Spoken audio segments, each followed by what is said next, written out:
Good morning! Welcome to Wellhouse at Home. We just wanted to encourage you guys this morning and give you a life hack and a challenge all rolled up into one. The life hack is, what you say over what you see is what it's called. And this is really important right now because the words that we speak over our surroundings and circumstances matter. God gave your words power. He gave you authority. God spoke the entire universe into being, yet he formed man with his hands and gave man the job of naming the things around him. And you have that ability too. So what you say over what you see is what it's called. You can speak words of life or death. You can speak words saying that it's awful, it's terrible, it's depressing, and that's exactly what it will be. Or you can speak words of life, saying that this time we have is restful and peaceful and fruit-bearing and life-giving, and that is exactly what it will be. Psalm 9 verse 2 says, "I will be glad and rejoice in you. I will sing the praises of your name, O Most High." Psalm 32:11 says, "Rejoice in the Lord and be glad, you righteous. Sing, all you who are upright in heart." And Psalm 74 says, "But may all who seek you rejoice and be glad in you. May those who long for your saving help always say, 'The Lord is great.'" Notice that it doesn't necessarily say that you will feel glad, but it says to be glad. And like your words are a choice, so is the choice of being glad in Him. This time is an invitation. This season is an opportunity. God has not taken anything away from us. He's created space for us to know Him more, to know that He is God and He is good. And so as we head into this time of worship, I just encourage you all to come in with a rejoiceful heart and to know that He is good, and we want to praise Him for that.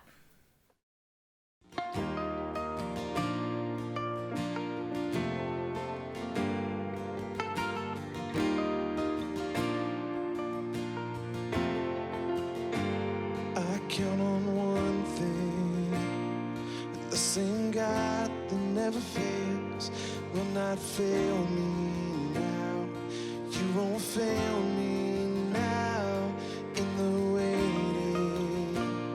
That the same God who's never late is working all things out.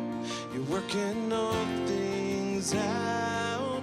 Oh yes, I will lift you high in the lowest valley. Yes, I will bless your name. Oh yes, I will sing for joy when my heart is heavy all my days. Oh yes, I will.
Can stand against.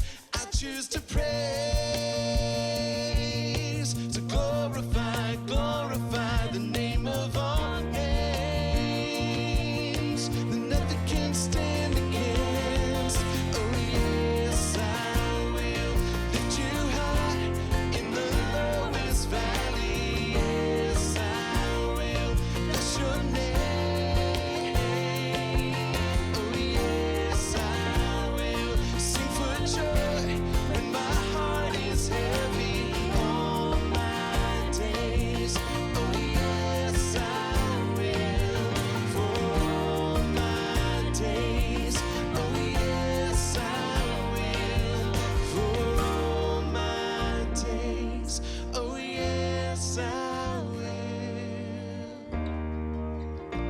And God, we declare that to you this morning. That in our lowest places, in our lowest valleys, you will raise us up, you will lift us up.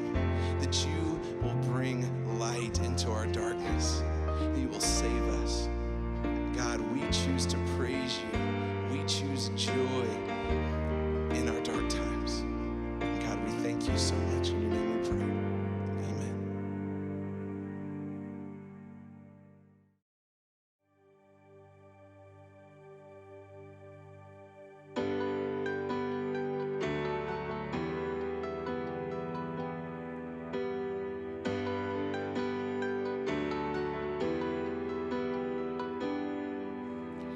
Grand earth has quaked before, moved by the sound of his voice. Seas that are shaken and stirred can be calmed and broken for my regard. Through it all, my eyes are on you. Through it all, it is well. Through it all,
Hey, good morning, Wellhouse.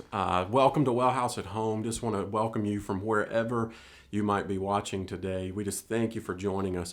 And speaking of thank you, I want to take a second and thank a couple of people that, really learned all of this on a major learning curve very quickly. And so if you get a chance, shoot Chris a thank you and shoot our band a thank you. They have just done a fabulous job, but especially Chris with all the editing and everything that's gone into this behind the scenes each week. It's just been an amazing thing. But what we've learned is not only do we adapt quickly, but God uses those adaptations. We're getting emails from people that don't live in our area that have never been to Wellhouse and experienced a Sunday morning who God is using Wellhouse at Home to speak to them, or a midweek devotional to speak to them and challenge them and encourage them and transform them. And I would love to share some of those emails with you at another time, but it's just amazing the way God can use whatever format that He chooses to use for His glory and His kingdom. And so we're grateful for that. But we're in a series called Life Hacks, and we're just talking through the book of James, and we're really excited about what God is going to reveal through this amazing book. But before we get there, let me ask you, how many of you are NASCAR fans? I'm not a NASCAR fan per se, but I've had the opportunity to have some really cool experiences through the years. We were on a mission trip back in 2005, and we were in North Carolina, and I got to go to Rockingham, this really cool racetrack, and got to ride the pace car around the track. And that was kind of my first experience with NASCAR. But then I got to know a guy in like 2008, 2009, a guy named Sean, who was the director of PR at the Nashville Superspeedway when it was racing out in Lebanon. And I got a whole different look being offered by Sean during that time period. And so Sean said, hey, would you like to come out to a race with me? And I said, well, I'm not really a race fan, but yeah, I wouldn't mind at all coming out and checking things out. And I had no idea what Sean was really offering me at the time until I got there. So he gives me this pit pass, and he says, hey, you can go anywhere, do anything that you want to do. And I'm like, hold up, like anything?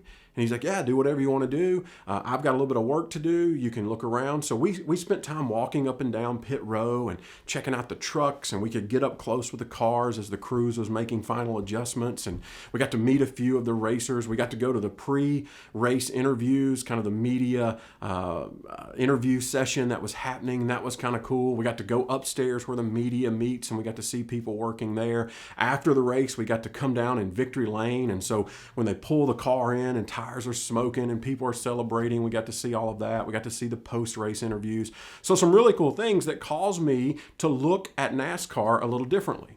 But one of the things that really kind of intrigued me and caught my eye was above us in the media suites, there was a perch. There was another level. It was the highest level in the entire facility. So I asked Sean, I said, hey, what's all the guys that stand up on the top of that do?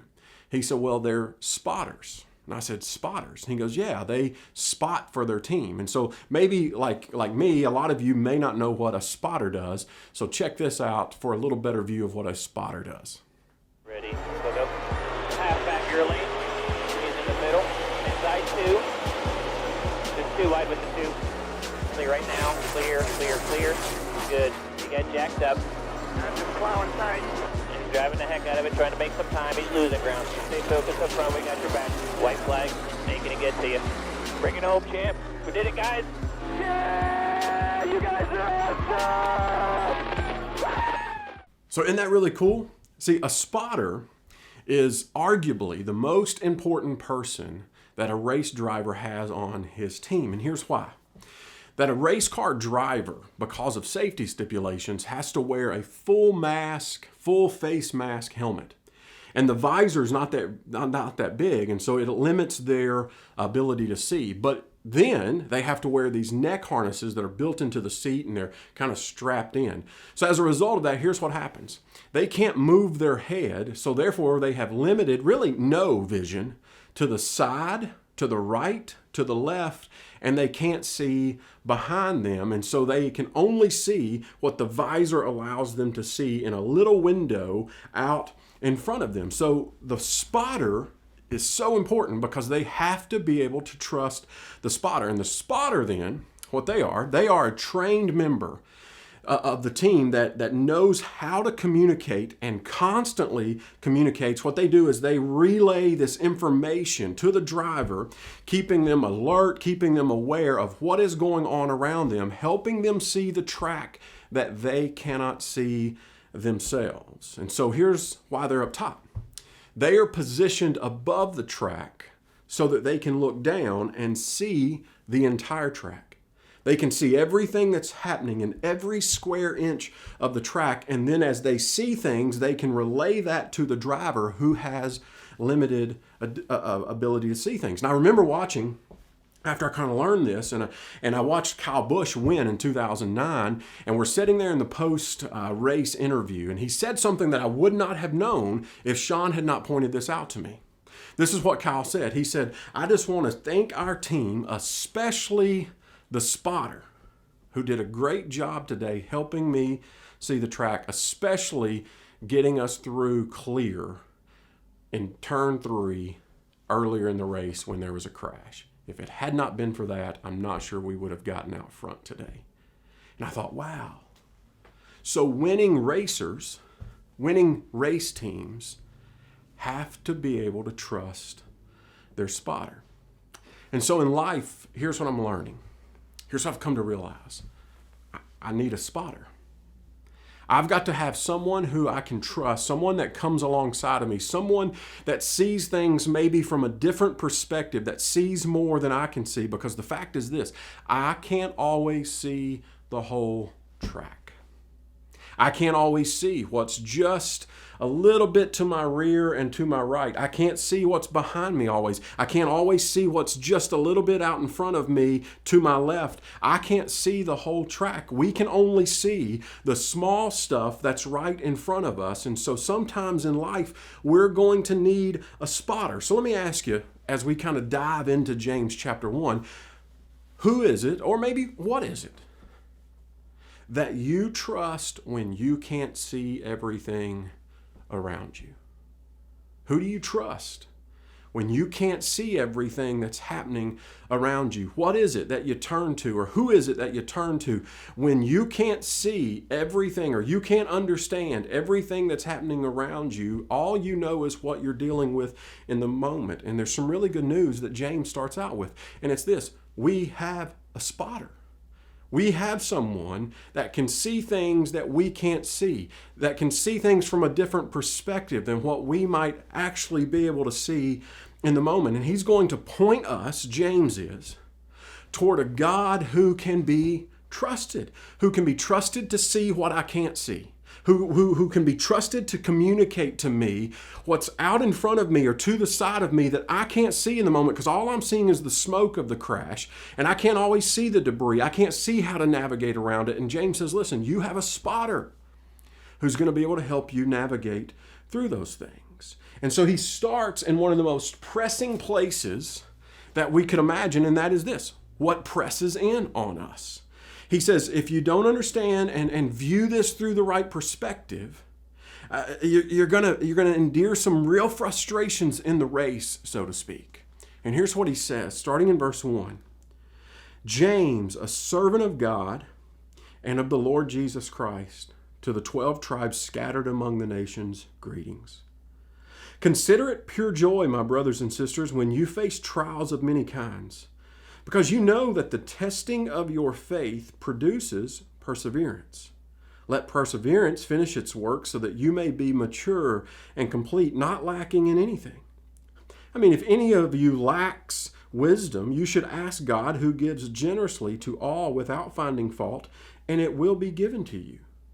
But when you ask, you must believe and not doubt, because the one who doubts is like a wave of the sea blown and tossed about by the wind. That person should not expect to receive anything from the Lord. Such a person is double-minded and unstable in all they do. Let me give you a summary. To use the race analogy that we're in, crashes are inevitable. Crashes are unavoidable. So will you trust your spotter? James says, before we get to some other things that are going to be some really cool life hacks when it comes to our relationships and the way we speak to one another and the way we present ourselves and where we go to find wisdom, he says, before we get to any of that, let's address the one thing that's going to press in on every single one of us the most, and that is pressures of life, trials of life. Will you trust your spotter? If you remember back last week, we laid, and I want to encourage you to go back and listen to last week if you hadn't, because what we did was we laid out a perspective that we're going to view James through. But we said there's 4 different kinds of people when it comes to spiritual things.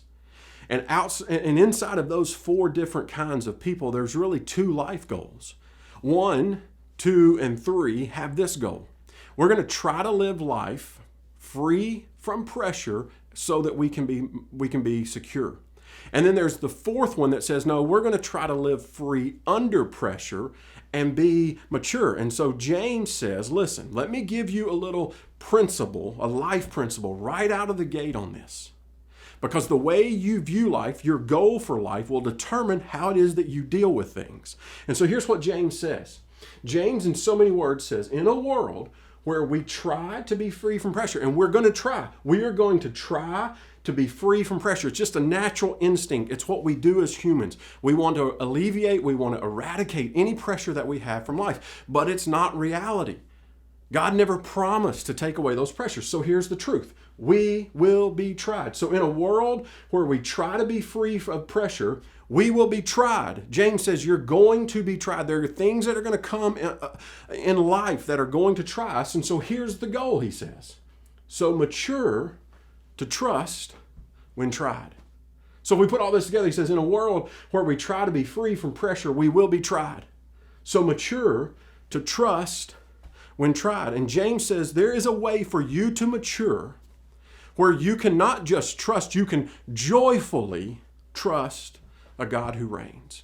James says you can get to a place where you have a perspective and you have such a trust factor with God, the God who rescues, the God who restores, that you can actually experience joy in the midst of trials. I love that James uses the word trials. And so let's just kind of talk about that for a second. It's not even in a negative sense. He's not saying, you're going to experience trials because of your sin. He says, yeah, it's natural that when you do those things, when you do stupid things, yeah, trials come from that. He's not talking about you've got yourself in a situation because of something stupid you did. He's using trials in kind of a neutral sense. It's not positive. It's not necessarily negative. It's things that you can't always control. He says there are going to be moments in life, trials, pressures in life that are beyond your control, things that aren't your fault. In fact, you're going to experience trials that may not be anyone's fault.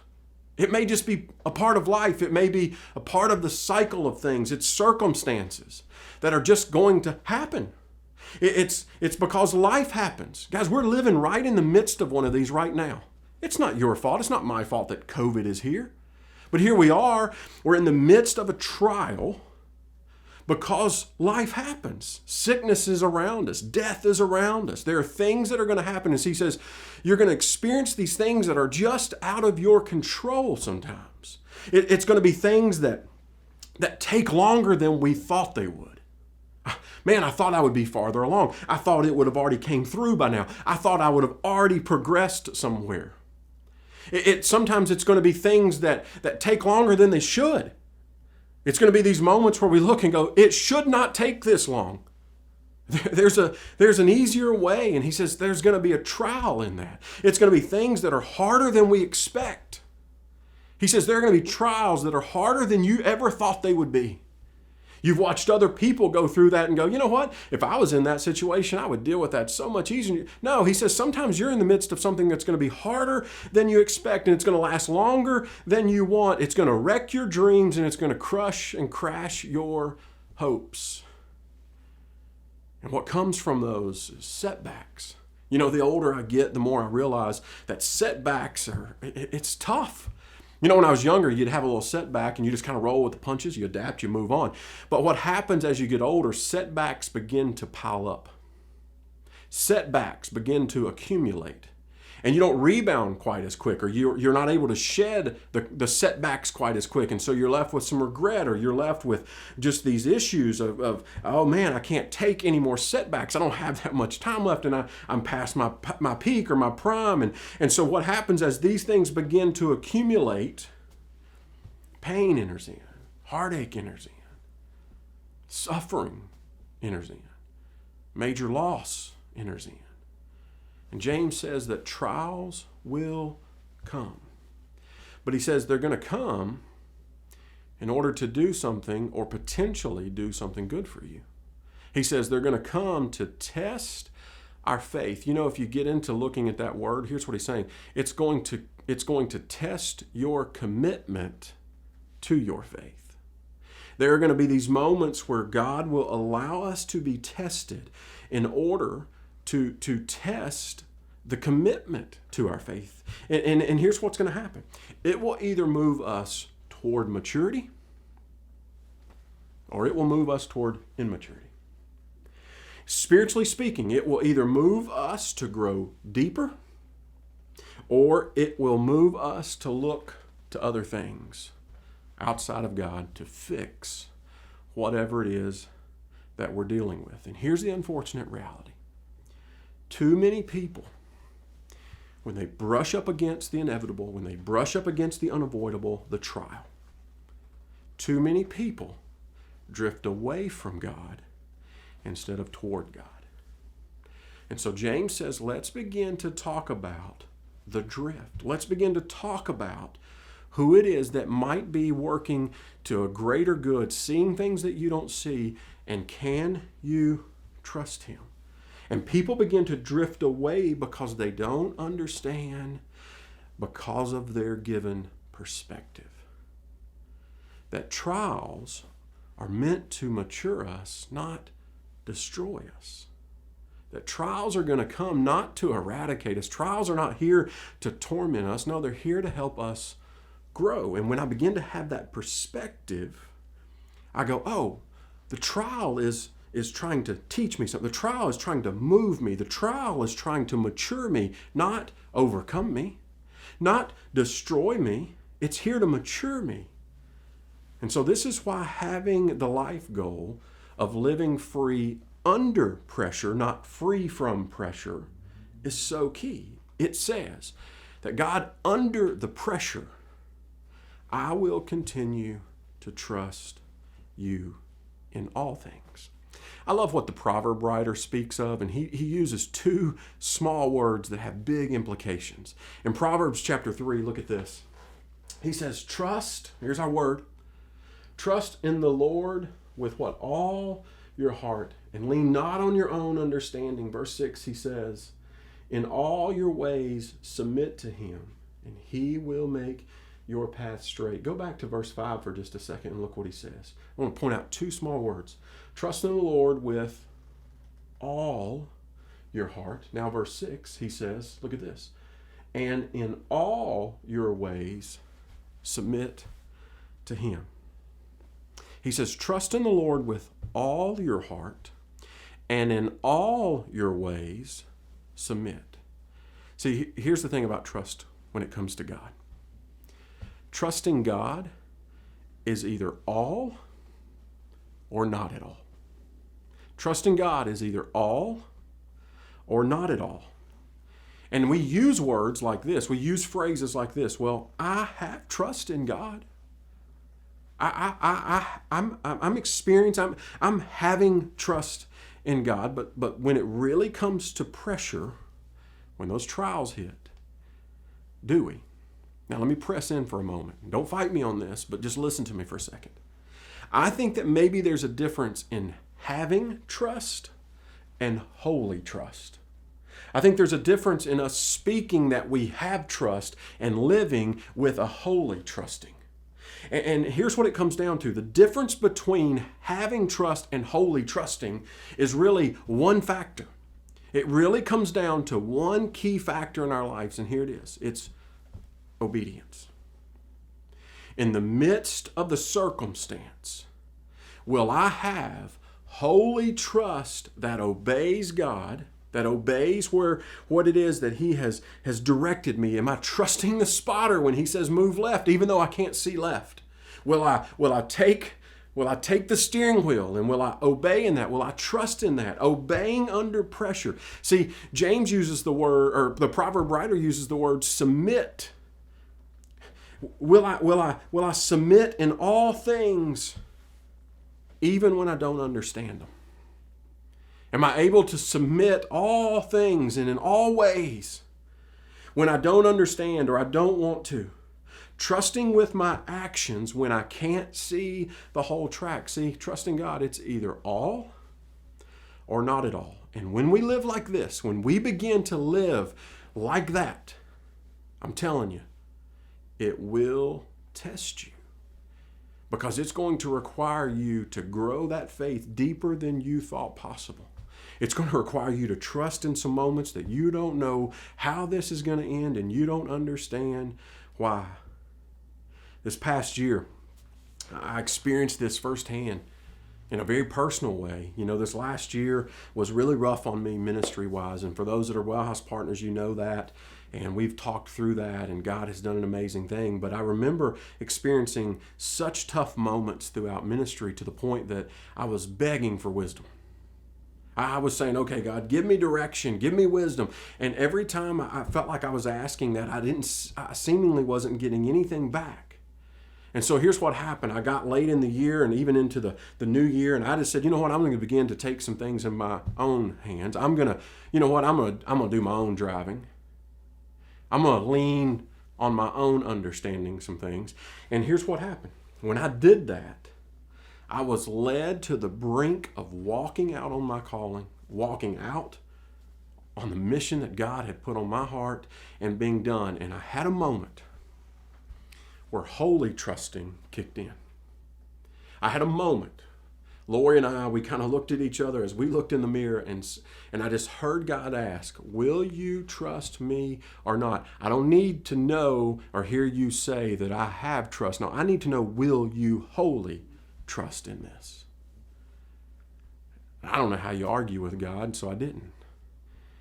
And what I have begun to see as the smoke clears, and I begin to see more and more of the track, is that God knew what he was doing.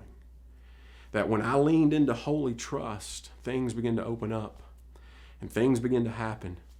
And we're doing some things different than we ever thought we'd be doing, but God is doing an amazing work in all this. And I'm learning to wholly trust. And here's why. That trust is only evidenced with full obedience under pressure. That trust is only evidenced with full obedience when we are under pressure. Guys, trust is not evidenced when we get it. Oh, I get it. No, now I can trust. Well, I trust that. Yeah, I understand it. Oh, I see the full picture now. Well, yeah, I can step in that. And see, trust, holy trust, is only evidenced when I obey under the pressure. It's when I put obedience in action, even when I don't get it. And here's why we struggle with this.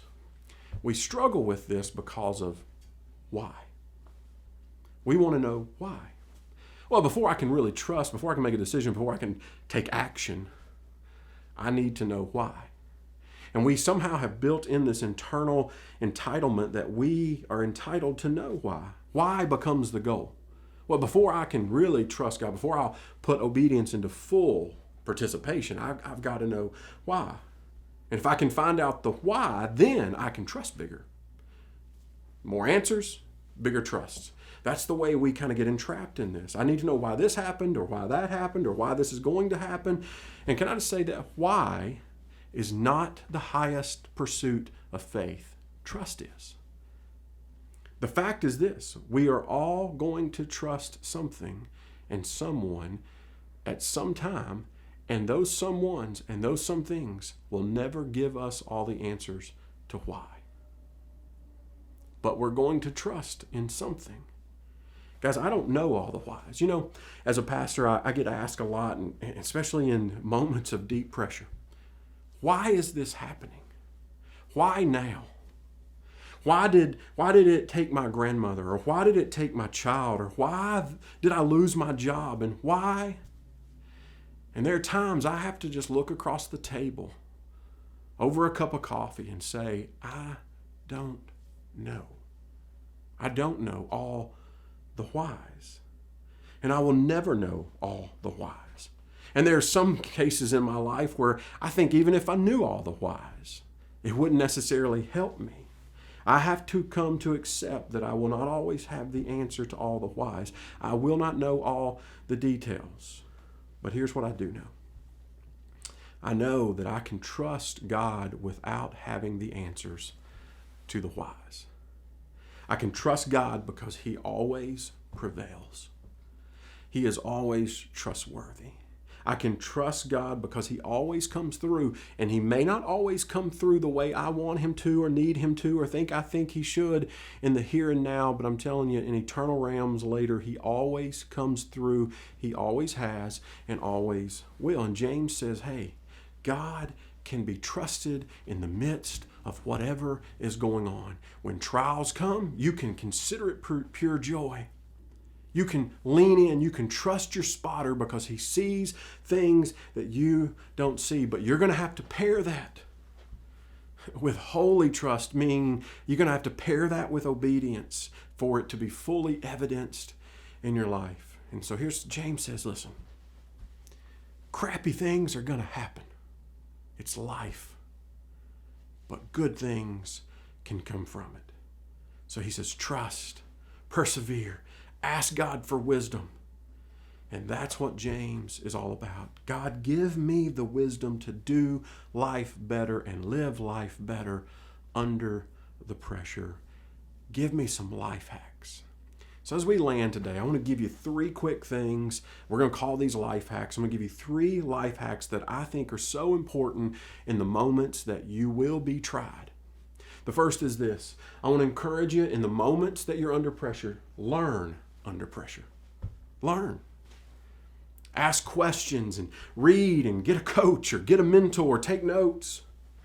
Follow others' lead that's been there and done it. Maybe it's not exactly your story, but you can get something from their experience. Never stop learning. There's something that you can learn. There's something that you can have a different perspective on in that season that you're under pressure. There is wisdom that can be gained. And so even under pressure, under trials, or as Gary talked about this week in our midweek, when you're in the wilderness. I read an author not too long ago, and I love this. He says that sometimes the wilderness is the king's school. It's the place that he's trying to teach us something. And even in those moments, you can begin and continue to learn. See, the life you want tomorrow will be determined by the seeds you plant today. And so begin to harvest those seeds and plant. Hey, I learned about this, and oh, this is nice to know. I can put this into my repertoire. And learn from God. The second is this. Learn to laugh under pressure. Laugh under pressure. Lori and I had a good laugh this morning. I do stupid things. It's just what I do, especially in the morning when I haven't fully woken up yet. But I asked her, I said, hey, have you heard about corduroy pillows? You know, I'm a pillow person. Like I spent all kinds of time last year shopping for the perfect pillow. And I thought it was the perfect setup. So I said, hey, have you heard about these corduroy pillows? And she looked at me and she's like, no. I said, you should have. They made headlines. And she stopped and gave me the look that you're giving me now. You get it, corduroy headlines. Like, you got to learn to laugh at these things. Find something that makes you smile. Find something that you giggle at. Find something that you can laugh at. Get on TikTok. Get on Instagram. You know, ask Alexa, tell me a joke. It won't be as funny as the pillow joke I just told you, but she'll tell you a joke. But you got to find these moments where you can release some pressure just by changing the shape of your face and laughing and smiling and enjoying those moments. So learn under pressure, laugh under pressure, and finally, I want to encourage you to look up under pressure. Look up. Turn your eyes toward Jesus. So as we kind of end this, I want to ask you, so where are you? Where are you? I know you're in the middle of a trial because we're all in the middle of one big trial together right now, but you may be having some trials that I'm not experiencing. You may be having some trials that are unique to you right now. So where are you?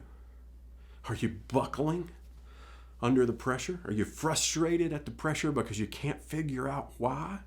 Can I just encourage you to exercise that holy trust? And you may not be able to get there all in one leap, but just begin to slide a step at a time toward trusting in a good God. James, he says, consider it pure joy. And guys, this is a supernatural, Holy Spirit given, action activated when it comes to trust. What? Whenever you face trials of many kinds. So let me ask you, what do you want from God? Because I'm telling you, you begin to ask and you begin to lean in, the spotter will give you what you need to navigate the track. And are you willing to do whatever it takes to evidence your holy trust? I pray that we begin to dig our roots even deeper into trusting a God who will not let us down. Father, as we end today, I know that there are some people who are they're frustrated, they're scared, they're doubting, they're aggravated, maybe angry. And God, I know that you know that and that you're big enough to handle all of that. But God, I pray that as we continue to cultivate the soil of our hearts, that we'll begin to look to you to fill it, that we'll call to the spotter who sees things that we don't see and who may not give us the answers to all the whys, but will give us life hacks, will give us practical moves to make it to the safest part of the track, to navigate whatever's in front of us or beside us or behind us that we can't see. And so, Father, I just pray that as we look to gaining wisdom, as we look to maturity, that God, you will not just free us from pressure, but God, you'll help us to live free under the pressure. Thank you for seeing what we don't see, and thank you for giving us what it is that we need, even in the moments that we don't know that we need it. I pray that we can consider things pure joy in the midst of whatever our circumstances may be. We pray this through your Son's name. Amen. Thank you guys for joining us. Look forward to seeing and hearing from you this week, and invite a friend or neighbor next week. We'll see you. Communion is a time of remembrance, a time to remember the sacrifice that Jesus made for us. He is our gift. Him taking away our trials and our suffering is not our reward. Our reward is that He's going to be with us through it. He's the best gift we could ever have, and I hope that you'll join us in remembering that during communion.